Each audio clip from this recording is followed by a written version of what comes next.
হযরত ইমরানের স্ত্রী হান্না মান্নত করলেন, রব্বি ইন্নী নাযারতু লাকা মা ফি বাতনি মুহাররারান ফাতাকাব্বাল মিন্নি।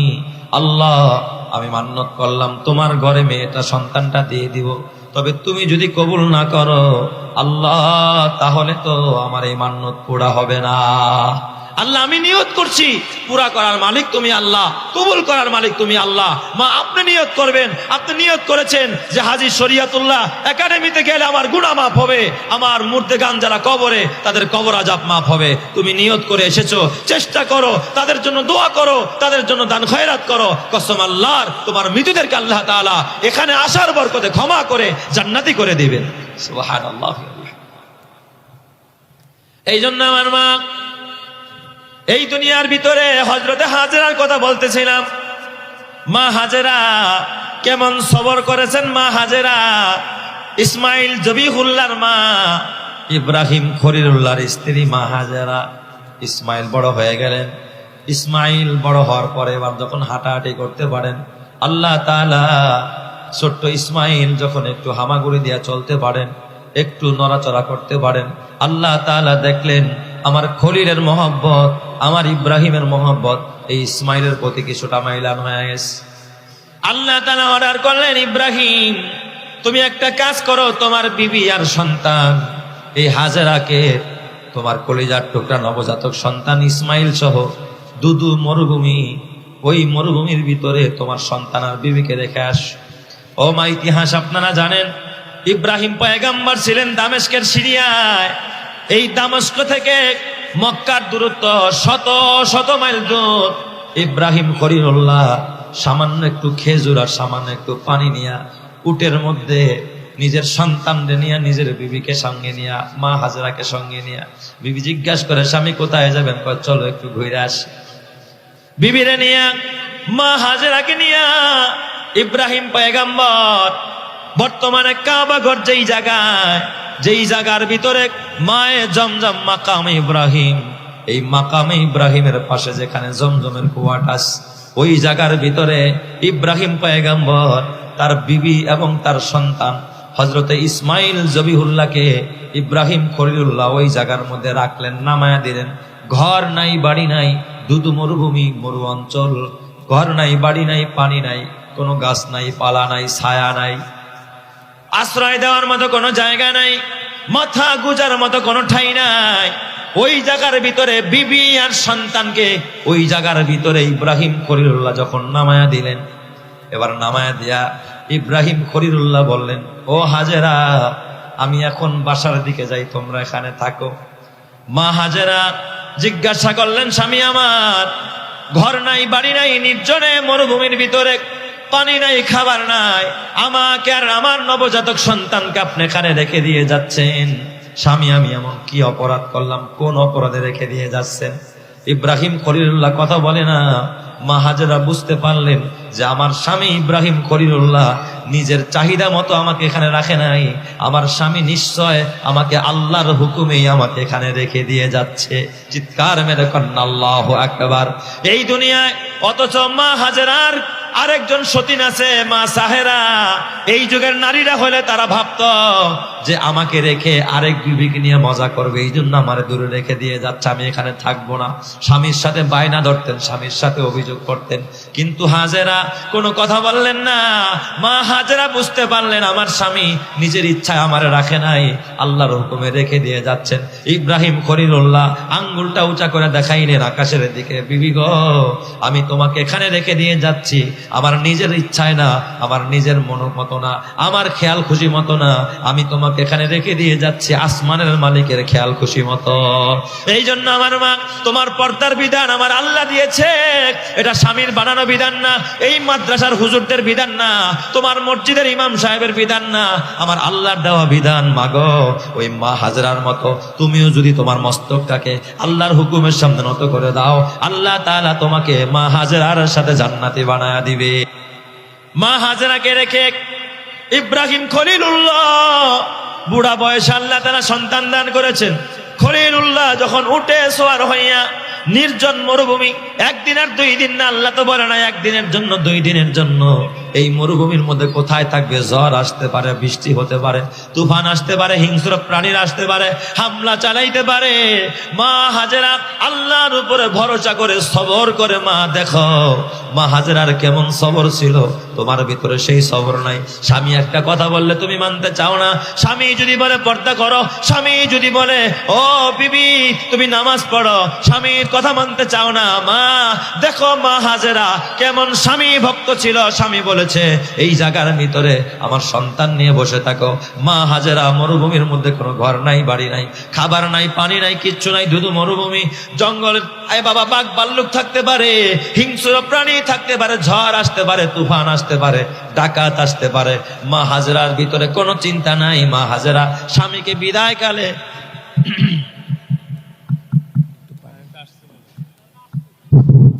স্বামীকে বিদায় কালে ডাক দিয়া বলে, স্বামী আমার, ও কলিজার টুকরা স্বামী, আপনার ভয় নাই, চিন্তা নাই, টেনশন নাই। আপনি যেই আল্লাহর হুকুমে আমার এখানে রেখে দিয়ে যাচ্ছেন, আমার আল্লাহ কোনোদিন আমাকে আর আমার সন্তানকে পানিতে আর খাবারে মারবেন না। আল্লাহ তাআলা ওই জায়গার ভিতরে হযরতে ইসমাঈল আলাইহিস সালাম এবং মা হাজেরার জন্য সবকিছুর ব্যবস্থা করে দিয়েছে। আল্লাহ তাআলা শুধু ব্যবস্থা করেছেন তা না, ও আমার মা হাজেরা ওই জায়গায় বসে আছেন। ইব্রাহিম খলিলুল্লাহ যখন একটু দূরে আসলেন, পাহাড়ের পাশে এসে দেখে সন্তান দেখা যায় না, বিবি দেখা যায় না, তিনিও তখন চোখের পানি ছেড়ে দিলেন। আকাশের দিকে, কাবা শরীফের দিকে তাকায়া ইব্রাহিম আলাইহিস সালাম আল্লাহর কাছে হাত তুলে দোয়া করলেন, রব্বানা ইন্নী আসকানতু মিন যুররিয়াতি বিওয়াদিন গায়রি যী দার'ইন ইনদা বাইতিকাল মুহাররম রব্বানা লিয়ুকিমুস সালাতা ফাজআল আফইদাতাম মিনান নাসি তাহওয়ি ইলাইহিম ওয়ারযুকহুম মিনাস সামারাত লাআল্লাহুম ইয়াশকুরুন। ইব্রাহিম আলাইহিস সালাম আল্লাহকে ডাক দেখ, আল্লাহ ওই জনমানবহীন স্থানে আমার বিবি আর আমার সন্তানকে রেখে দিয়ে যাচ্ছে। আল্লাহ ঘর নাই, বাড়ি নাই, আল্লাহ এখানে রাখছে এই জায়গা দখল করার জন্য নয়। রব্বানা লিয়ুকিমুস সালাহ, আমার বিবি আর সন্তান যেন এই জায়গার মধ্যে নামাজ প্রতিষ্ঠা করতে পারে। এই জন্য মা তোমারও প্ল্যান হবে নামাজ প্রতিষ্ঠা করা। কেমনে নামাজ প্রতিষ্ঠা করবা? তুমিও ঘরে নামাজ পড়বা, তোমার সন্তানকেও নামাজ পড়াইবা, তুমিও পর্দা করবা, ছেলে মেয়েকেও নামাজ পর্দা করার আদেশ দিবা। ও মা, যেই মা ঘরের ভিতরে নিজে পর্দা করে মেয়েটারও পর্দা করায়, যেই মা ঘরের ভিতরে নিজে নামাজ পড়ে মেয়েটাকেও নামাজ পড়ায়, নিজে নামাজ পড়ে ঘরের ছেলেটাকেও নামাজের জন্য তাগিদ দেয়। হযরতে মা হাজেরা ওই কাবায় নামাজ প্রতিষ্ঠা করে যেই পরিমাণ সওয়াব পাইছে, ও মা তুমিও যদি তোমার ঘরে নামাজ প্রতিষ্ঠা করতে পারো, তোমাকেও আল্লাহ তাআলা ওই পরিমাণ নেকি দিয়া আল্লাহ তাআলা হাসরের ময়দানে মা হাজেরার সাথে জান্নাতি করে দিবে। এই মানের পথে অবিচল থেকে আমার মরণ যেন হয়, তোমারই কাছে মিনতি আমার, মহামহিম দয়াময়। ইমানের পথে অবিচল থেকে আমার মরণ যেন হয়, প্রতিদিন মিথ্যে মুখোমুখি হয়, বেদিন ফাসেকেরা করে হইচই, আজাজিল এসে গোমরাহি সুর গানে করে তুলে মোহময়। ইমানের পথে অবিচল থেকে আমার মরণ যেন হয়, তোমারই কাছে মিনতি আমার, মহামহিম দয়াময়। ইমানের পথে অবিচল থেকে আমার মরণ যেন হয়, ইমানের পথে অবিচল থেকে আমার মরণ যেন হয়। ও আমার মা, গো মা হাজেরার কথা কেন বলতেছি? মা পরিবার গঠন করার জন্য, সন্তান গঠন করার জন্য মা হাজেরার অবদান দেখো। মা হাজেরা ওই দিক দিয়া সন্তানের পানি শেষ হয়ে যায়, সন্তানের খাবার শেষ হয়ে যায়, পানি নাই। মা হাজেরা পানির জন্য ছোটাছুটি করে, একবার সাফা পাহাড়ের উপরে দাঁড়ায় দেখে কোথাও পানি দেখা যায় কিনা। দূর থেকে তাকায় দেখে মারোয়া এমন হয় যেন মরিচিকা বালু চিকচিক করে ওখানে পানি আসে। মা হাজেরা একবার দৌড় মারলেন সাফা থেকে মারোয়া, মারোয়া থেকে সাফা, এইভাবে 7 বার চক্কর মারলেন। ওই দিক দিয়া ইসমাইল জবিহুল্লাহকে বর্তমান যে কাবা ঘরের পাশে জমজম কুয়াটা যেই জায়গায়, ওই জায়গার ভিতরে ইসমাইলকে বসায় মা ওই দিক দিয়া পানির জন্য দৌড়ায়। কিন্তু এই সাফা এবং মারোয়ার মাঝখানে নিচু জায়গা, বর্তমানে হাজিদের জন্য সবুজ চিহ্ন দেওয়া, ওই জায়গার ভিতরে দৌড়াইতে হয়। ওই জায়গায় মা হাজরা দৌড়ায়, কারণ ওখানে গেলে ইসমাইলে দেখা যায় না, না জানি সন্তানরে বাগে নিয়ে যায় কিনা। এই সন্তানের ভয়ে মা সেখান থেকে দৌড়াইতেছে। একবার আর 2 বার নয়, মা হাজরা সন্তানের পানির জন্য দৌড়ায়। 7টা চক্কর যখন লাগায়, আমার আল্লাহ তাআলা মা সন্তানের পানির জন্য দৌড়ায়, এই দৃশ্যটা আল্লাহর কাছে বড় পছন্দ হয়ে গেছে। এই জন্য আমার মা, তোমাকেও সেই সবরের পরীক্ষা দিতে হবে মা। ও মা, তোমার ভিতরে আজকে সবর নাই, দেখো তোমার ভিতরে যে সবর নাই তার জ্বলন্ত প্রমাণ। তুমি একটু সময় ধৈর্য ধারণ করে বসবা, তাও বসতে পারো না। ও মা, তুমি একটু সময় সবর করে বসবা, এই ধৈর্যটুকু পর্যন্ত তোমার ভিতরে নাই মা। অথচ দিনের জন্য, ইসলামের জন্য পূর্ববর্তী মায়েরা সাহাবায়ে কেরাম কি পরিমাণ সবর করেছিলেন, ধৈর্য ধারণ করেছিলেন। আল্লাহর নবীর এক সাহাবিয়ার ঘটনা মা তোমরা জানো। একজন কালো মহিলা, মাথার চুলগুলো এলোমেলো, এই মহিলাকে দেখতে দেখা যায় না ভালো। এই মহিলা হঠাৎ করে একদিন নবীজির দরবারে এসে কান্নায় ভেঙে পড়লেন। নবীজি জিজ্ঞাসা করলেন, মা ইউবুকিকা, মা ইউবুকিয়া উখতি, ও বোন, কোন জিনিস তোমারে কাঁদায়, তুমি কাঁদো কেন? ওই মহিলা সাহাবিয়া ডাক দেয়া বলেন, ইয়া রাসূলুল্লাহ, ইয়া হাবিবাল্লাহ, আমি একজন অসহায় নারী, নবীজি আমার একটা বড় কঠিন ও জটিল রোগ আছে।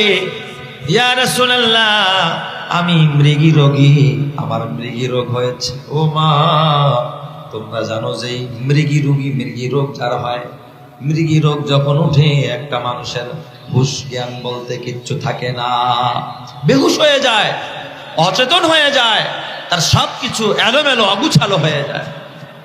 ওই মহিলাটা নবীর দরবারে কাঁদতেছে, ইয়া রাসূলুল্লাহ, নবীজি গো, আমি একজন মৃগী রোগী।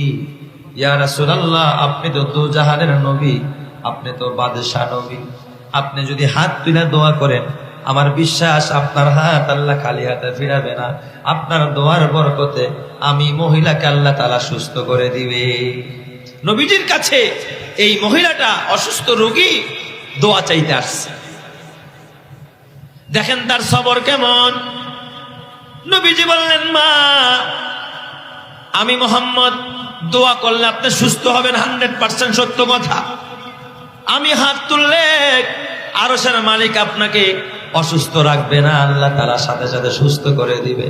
কিন্তু মা গো, আমি যদি আপনি সুস্থ হবেন এতে কোনো সন্দেহ নাই, কিন্তু মা, আমি যদি দোয়া না করি, আপনি যদি সুস্থ না হন, এই অবস্থায় কিছুদিন যদি আপনি সবর করতে পারেন, আপনি ধৈর্য ধারণ করতে পারেন, ও মা, আমি মুহাম্মদ সাক্ষী দিলাম, আপনি যে এই রোগ নিয়ে যদি মরতে পারেন, আপনি যে খোদার জান্নাতে যাবেন তাতে কোনো সন্দেহ নাই।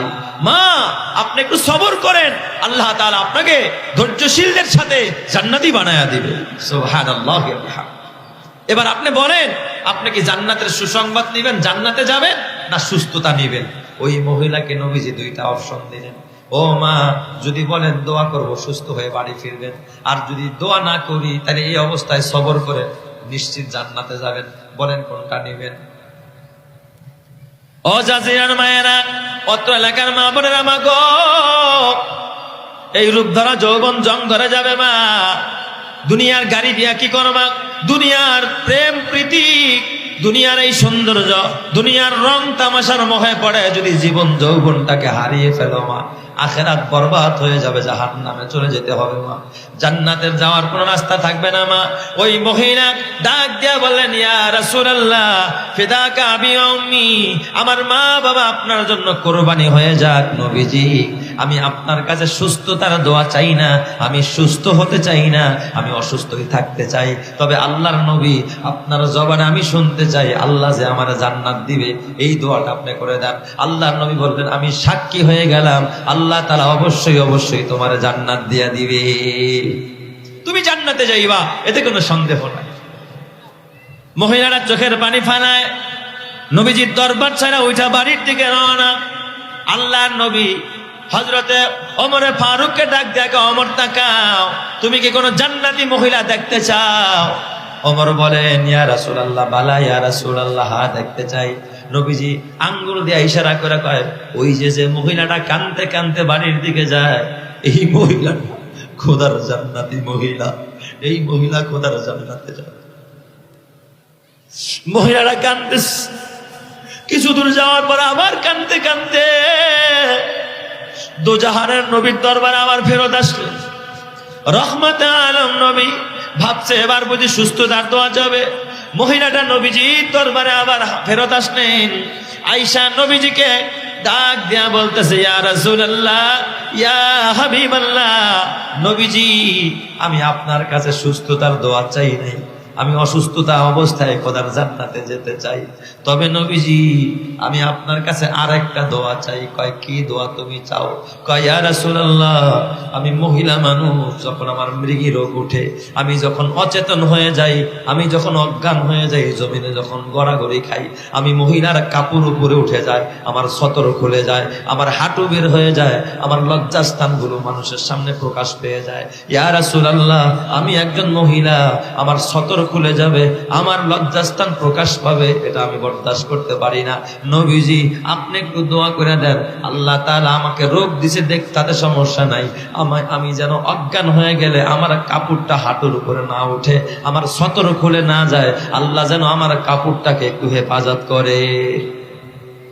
রহমতে আলম নবী সাথে সাথে হাত তুললেন, আকাশের মালিকের কাছে দোয়া করলেন, আল্লাহ ওগো আল্লাহ এই মহিলাটা কতটা সবর করেছে, কতটা ধৈর্য ধারণ করেছে, আল্লাহ তার সবরকে যদি ভাগ করে গোটা উম্মতের নারীদের মাঝে দেওয়া হয়, সমস্ত উম্মতের জন্য যথেষ্ট হয়ে যাবে। আল্লাহ গো তুমি মেহেরবানি করে এই মহিলাটার মৃগী রোগ যখন উঠবে, সে যখন অচেতন হয়ে যাবে, কখনো তার কাপড়টা যেন তার সতর খুলে না যায়, আল্লাহ কাপড়টা যেন কখনো হাঁটুর উপর উঠে না যায়। আল্লাহর কাছে দোয়া করলেন। এ বাবা হাদিস শরীফের মধ্যে আসছে, মরণ পর্যন্ত এই মহিলার যতবার মৃগী রোগ উঠেছে, মৃগী রোগ উঠছে, ছটফট করছে, কিন্তু কোনোদিন তার কাপড়, কোনোদিন তার লজ্জাস্থান খুলে নাই, তার সতর কোনোদিন বের হয় নাই। আল্লাহ তাআলা তার সতরকে হেফাজত করছে রাসূলের দোয়ার বরকতে। আল্লাহ তুমি আমার সব মা বোনদের কবুল করো, বলেন আমিন। এই জন্য আমার মা সামান্য একটু ক্ষুধা, সামান্য একটু অভাব, সামান্য একটু দুশ্চিন্তা, সামান্য একটু কষ্ট, মা জমিনে যদি সবর করতে পারো, জমিনে যদি ধৈর্য ধারণ করতে পারো, মা গো আল্লাহ তাআলা তোমাকে মা আসিয়ার সাথে জান্নাতি করবে, মা খাদিজার সাথে জান্নাতি করবে, আল্লাহ তাআলা মা মরিয়মের সাথে জান্নাতি করবে, আল্লাহ তাআলা তোমাকে হযরতে ও মা আসিয়ার সাথে জান্নাতি বানায়া দিবে।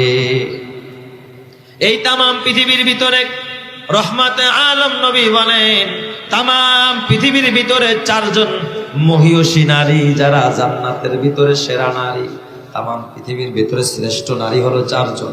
আল্লাহর নবী বলে এই চারজন জান্নাতি নারীর ভিতরে সর্বপ্রথম নারী হলেন আমার প্রিয়তমা স্ত্রী খাদিজা। খাদিজা সমস্ত নারীদের মাঝে সবচাইতে মর্যাদাবান নারী, সবচাইতে সেরা নারী। দ্বিতীয় জন আরেকজন নারী মা খাদিজার ঘরে আল্লাহ তাআলা দান করেছেন মা ফাতেমা, হযরতে ফাতেমাতুজ জোহরা রাদিয়াল্লাহু তাআলা আনহা, তিনিও একজন সেরা নারীদের একজন, চারজনের একজন। আর তৃতীয় নম্বর আরেকজন শ্রেষ্ঠ নারী, আল্লাহর কাছে সেরা নারী, তিনি হলেন হযরতে মরিয়ম বিনতে ইমরান, হযরতে ইমরান আলাইহিস সালামের মেয়ে হযরতে মা মরিয়ম। তৃতীয় জন আরেকজন নারী সেরা নারী, আরেকজন জান্নাতি নারী। আল্লাহ তাআলা রাসূলকে জানায় দিলেন ওই সেরা নারীদের আরেকজন নারী হলো ইমরাতু ফিরাউন, ফিরাউনের স্ত্রী মা আসিয়া। এই মা আসিয়া সেরা নারীদের ভিতরে একজন, তিনিও খোদার জান্নাতে যাবে। এই জন্য আমার মা খাদিজা কেন সেরা হলেন? মা খাদিজা কেন সেরা হলেন? কেন এত দামি হলেন? এ মা, তোমরা তো জানো না আমার নবী তো জাহানের নবী, উম্মতের জন্য কত কষ্ট করেছে। আমার নবী দিনের জন্য দাওয়াত দিতে গিয়ে এত কষ্ট করেছে। আমার নবীজি মা খাদিজা সবসময় আমার নবীর পাশে বটবৃক্ষের মতো ছায়া হয়েছিলেন, এবং নবীজির চাচা আবু তালেব নবীজির মাথার উপরে ছায়া হয়েছিলেন। আমার নবীকে সব সময় ছায়া দিতেন হযরত আবু তালেব এবং মা খাদিজা রহমাতে আলম নবী। এই দিক দিয়ে আবু তালেব যখন ইন্তেকাল করলেন, মা খাদিজাও ইন্তেকাল করলেন। নবীজি মক্কার ভিতরে একা একা হয়ে গেলেন। এখন আর নবীকে শেল্টার দেওয়ার মতো মক্কায় আর কেউ নাই। খাজা আবু তালেবও নাই, মা খাদিজাও নাই। ওই দিক দিয়ে নবীজি চিন্তা করলেন, মক্কাবাসী এমন কোন জুলুম নাই, এমন কোন নির্যাতন নাই আমি মুহাম্মাদের উপরে চালায় না। তাহলে আমি একটা কাজ করি, মনে হয় মক্কার জমিনের চাইতে তায়েফের জমিনটা ইসলামের জন্য বড় উর্বর হতে পারে। কারণ ছোট্টবেলায় আমি আমার দুধ মা হালিমাতুস সাদিয়া তায়েফে, সেখানে আমি দুধ পান করেছি। আমার দুধ মায়ের বাড়ি ওখানে, হতবা তায়েফবাসী আমার সাথে বিশ্বাসঘাতকতা করবে না। সেখানে গেলে আমি স্বাচ্ছন্দ্যে আমাকে সাদরে গ্রহণ করবে, আমি দ্বীনের দাওয়াত সহজেই গিয়া সেখানে দিতে পারবো।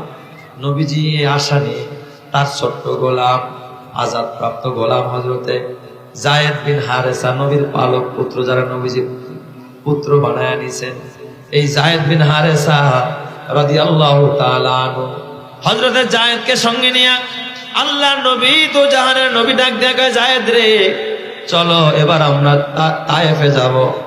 বর্তমানে মক্কা থেকে তায়েফের দূরত্ব হলো 128 কিলোমিটার। ওই যুগে ঘোড়ায় সওয়ার হয়ে যদি ওখানে যেতে হয় 80 মাইল দূরত্ব, কিলোমিটার হিসাবে 128 কিলোমিটার। পাহাড়ি এলাকা, পাহাড়ি অঞ্চল, হাজার